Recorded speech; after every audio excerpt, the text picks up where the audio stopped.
Olá, galerinha do sexto ano, tudo bem com vocês? Espero que todos estejam bem. Sou a professora Júlia Raquel, de História da Arte, e vamos iniciar mais uma aula de História da Arte. Sejam todos bem-vindos. Então, galera, veja só, essa será a nossa primeira aula do quarto bimestre. E nesse quarto bimestre, nós vamos estudar as artes visuais, certo? E essas artes visuais relacionadas às artes integradas, às artes contextualizadas. Então, vamos contextualizar essas artes visuais e como essas artes visuais ela vem de fato, tá? Influenciar literalmente, né, na nossa cultura popular, né? Então, na aula de hoje, vamos falar do trabalho do artista Hélio Oiticica. Galera, esse artista, ele é um artista muito amplo, todo o seu trabalho, pelo fato dele ser pintor, escultor e artista plástico.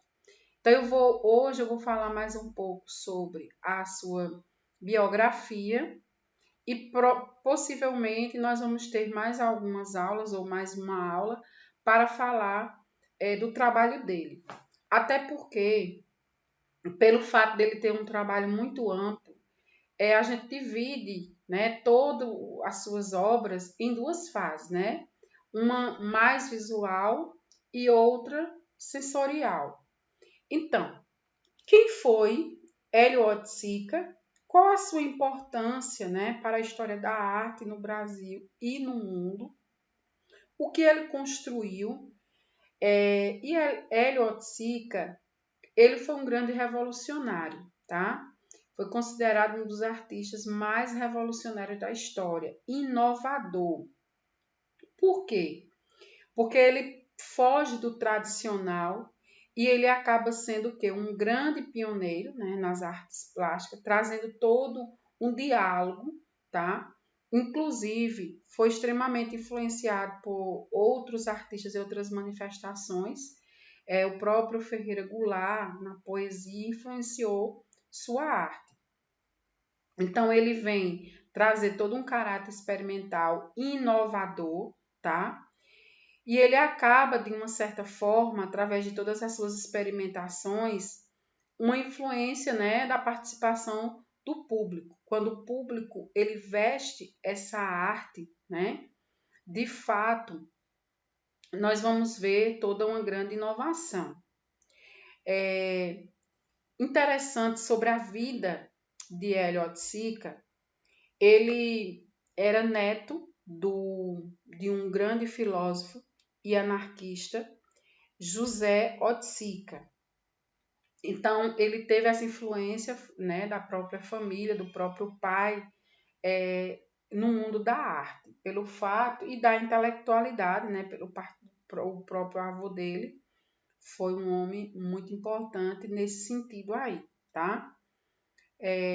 Quando ele era pequeno, né, na infância, no período de frequentar escolas, ele não teve essa oportunidade. Ele foi os primeiros anos, no período de frequentar a escola, ele foi influenciado pela própria família. Então, os pais ensinavam a ele em casa. Então, ele não frequentou escola na infância.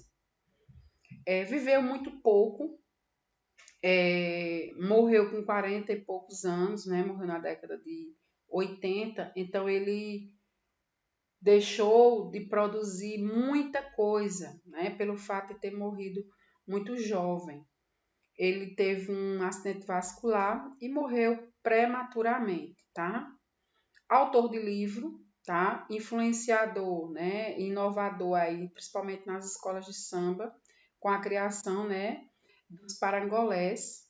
E o que seria, né? Os parangolés? Os parangolés surgiram na década de 60 e ele foi extremamente, né? Incentivador, influenciador dos parangolés.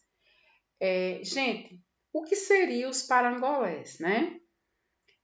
Foi uma criação, tá? Inclusive por ele, certo? Onde está relacionado principalmente a questão do artista vestir a arte, né? Falando de uma forma bem popular, os parangolés eram criações, né, do próprio artista Otsika, onde eram espécies de capas coloridas que o artista, ao se movimentar com essas capas, a gente vai ver toda uma transformação no próprio espectador. Então, os parangolés pressupõem uma transformação na concepção do artista. Por quê?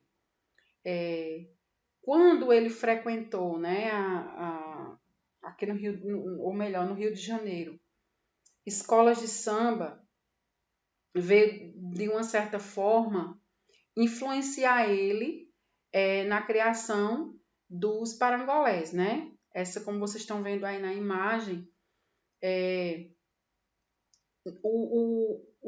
os parangolés, ao movimentar, né, a cor, o ritmo e a liberdade, acaba trazendo uma identidade, né, muito própria para o carnaval, né? Então, toda a obra do Hélio Otsika está voltado, né, para essa grande produção que é o parangolés. Na imagem vocês estão vendo como a performance traz toda uma grande inovação para a arte.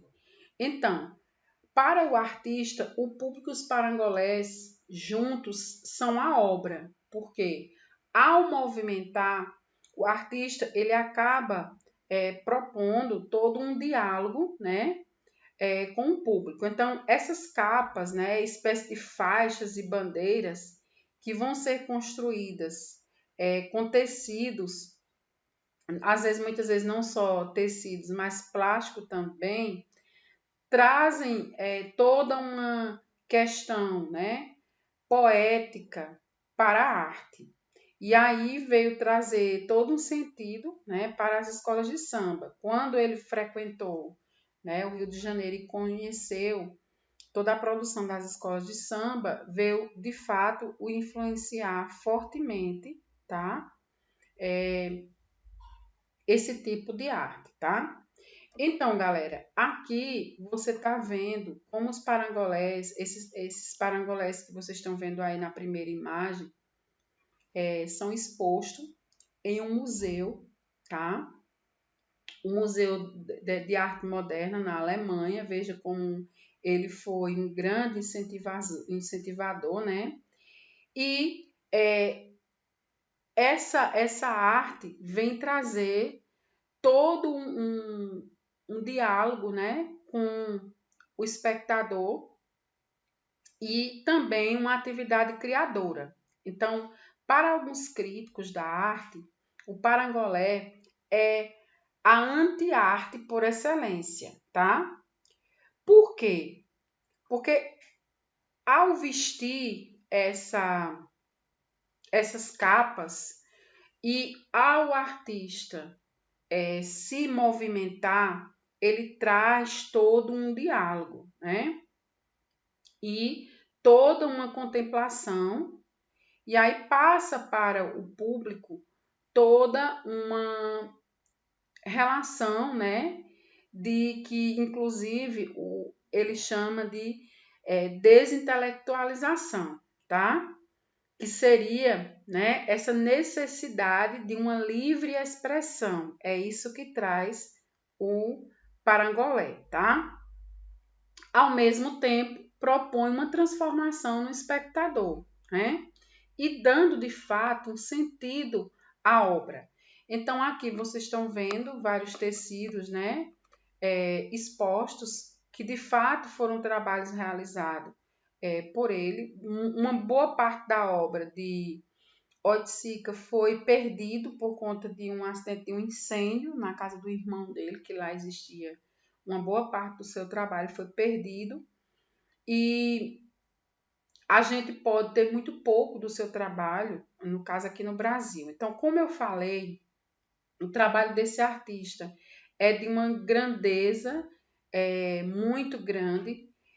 Como eu disse, eu vou trazer algumas questões ainda sobre o trabalho dele na próxima aula, porque hoje a gente ficou um pouco mais com relação à questão do visual e acredito que vocês tenham entendido sobre essa relação do parangolé, né, com o artista e o que de fato esse parangolés vem propor, tá? Então, galerinha, vamos para as considerações finais da nossa aula. Percebam aí a importância, né, dessa produção, dessa manifestação artística e como o trabalho de Oiticica, ele veio trazer uma grande influência para várias artistas, né, tanto para artistas como para a arte, inclusive o próprio movimento musical da Tropicália, que eu vou estar falando na próxima aula. Então, fiquem todos com Deus e até a próxima.